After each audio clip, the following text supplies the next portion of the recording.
Okay, class, so today, as you can tell, I'm not outside, nor am I in my office. I've had to move as a result of the coronavirus out of my office to give it to my wife because she has to work from home too.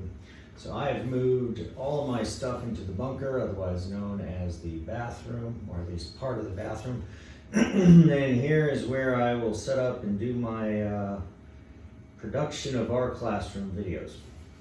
Anyway, so today we are going to be talking about Planned Parenthood versus Casey.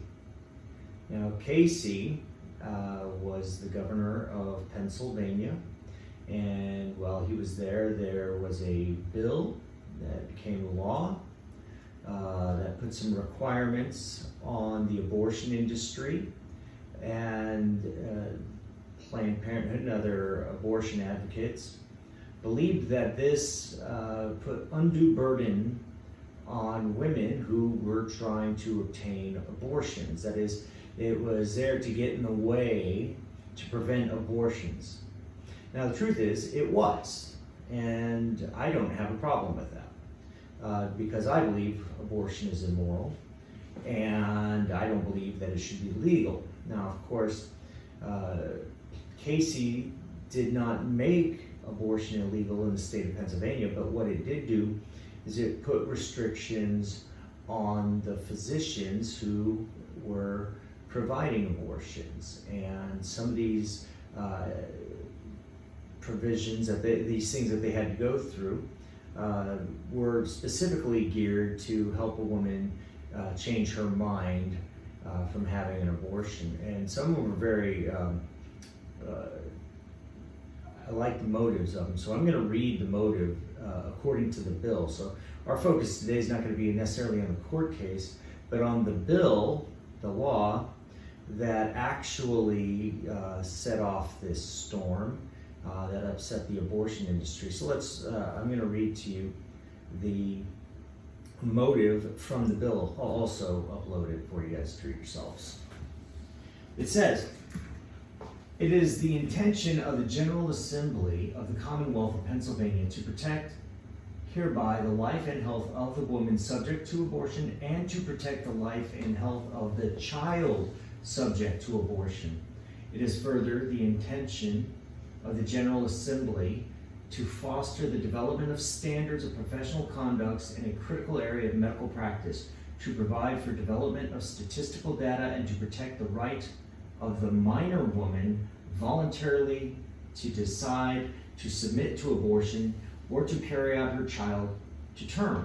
The General Assembly finds as fact that the rights and interests furthered by this chapter are not secure in the context in which abortion is presently performed."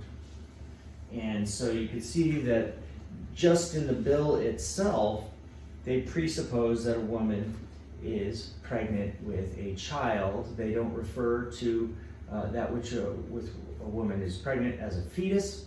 Pro-choicers often do that, and I believe they do that in order to dehumanize that with which a woman is pregnant. In order, it's easier to kill something that's not human. If they admit that it's human, then we have to ask the question, do all humans have rights? And if we say yes, and the fetus is a human, then it turns out, well, doesn't the fetus have the rights, the same rights as any other humans? And so you kind of skip the granting of that with which a woman is pregnant humanity, and it makes it rather convenient.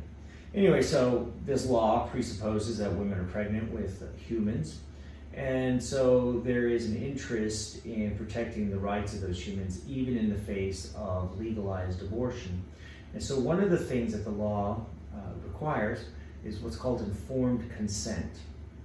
Now, by informed consent, women were required to have or given access to pamphlets and literature that told them what an abortion was, and how the procedure goes, the risks of having a procedure, the risks of furthering a pregnancy.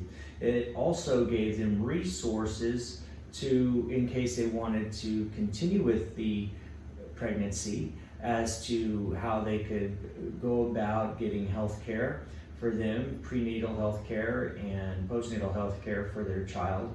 And it also, before this, even the abortion, it also had to describe the gestational age of the child. That is, from conception to where they are now in the pregnancy, they had to be described and shown pictures, either drawings or photos that are realistic, and that's in the bill, of what they are pregnant with. So they have to actually see the image of what they are about to abort. So if at 12 weeks you see the image of what you're about to abort, you may decide, hey, I'm not going to abort that. That's, oh my God, that's a real human. And so it gives them a reality check of what they're really doing. It is truly informed. I mean, and so what Planned Parenthood argued is this all gets in the way of what a woman wants to do, is it puts a burden on them.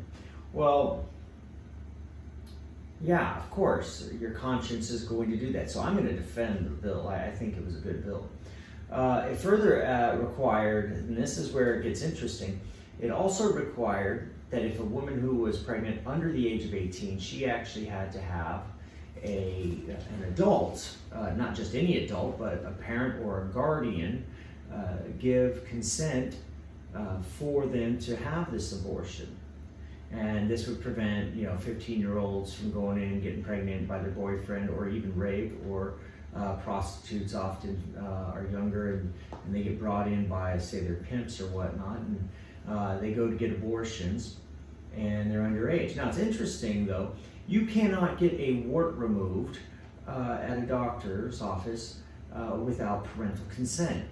Yet, it is, Planned Parenthood argues that it is a woman's right who is under the age to have an abortion, a procedure, a surgical procedure that is, on her without any parental consent. And that seems a bit unprincipled, that we would, as principle, make children have consent for the minorest of medical care, and yet when it comes to something as major as an abortion, that they argue that there should be no parental consent.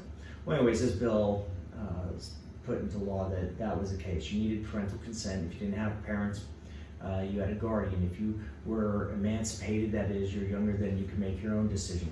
And then it also gave the power of the court to make the choice itself if the woman, the young girl, was unable, somehow incapacitated somehow, that she couldn't make the decision, which I find to be interesting, because the court could, in a way, I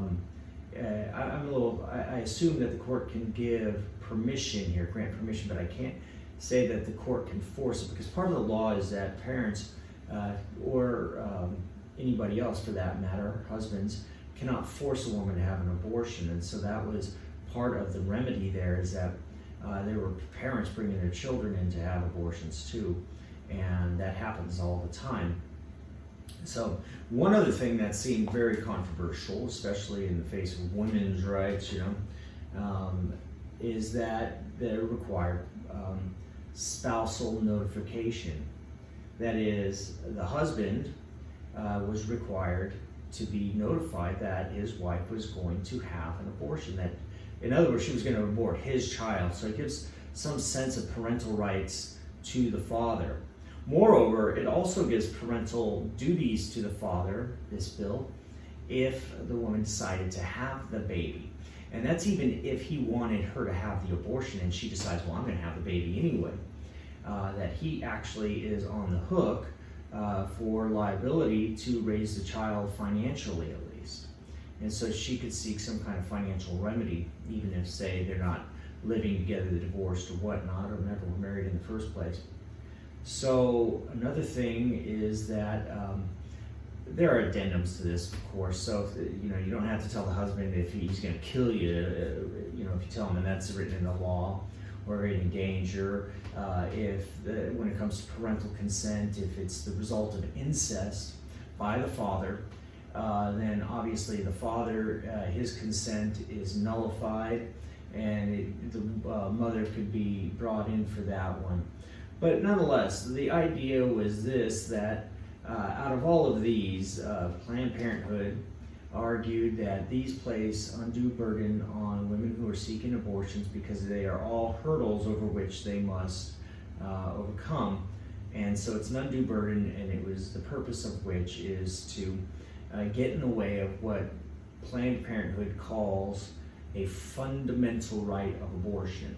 Now, of course, I disagree that anybody has a fundamental right to take another human's life. But that's another video, and if you are interested in that, I'd like you to watch that, and I'll obviously put that up.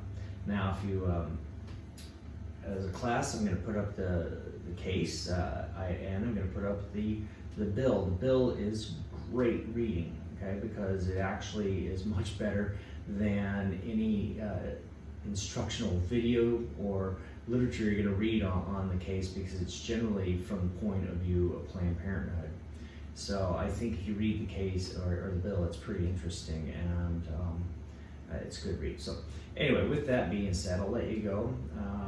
For those of you who are not in the class, just watching, or if you're in the class and you like the video, give it a thumbs up.